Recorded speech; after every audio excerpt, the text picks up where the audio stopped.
नमस्कार. या आहेत मयुरी सचिन बांदल, चोपदारवाडी, दौलतनगर, तालुका पाटण, जिल्हा सातारा.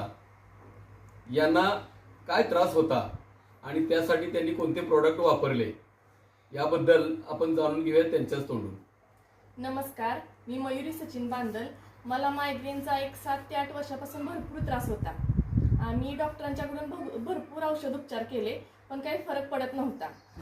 एक दिवस असंच माझ्या मिस्टरांचे मित्र कृष्ण साळुंके सर यांची भेट झाली आणि त्यांनी रेनॅटसबद्दल या प्रोडक्टबद्दल माहिती सांगितली आणि आम्ही ते वापरून बघितलं. ते हे प्रोडक्ट आहे, त्याच्यापासून मला 1-2च महिन्यात भरपूर फरक पडलाय आणि आता मला मायग्रेनचा कुठलाही त्रास नाही. आणि मी साळुंके सर आणि रेनॅटस कंपनीला धन्यवाद म्हणते. इतर लोकांना तुम्ही काय मेसेज द्याल? रेनॅटस वापरा आणि आपलं आरोग्य सांभाळा किंवा आपल्या आरोग्याची काळजी घ्या. वा, थँक्यू. धन्यवाद मॅडम.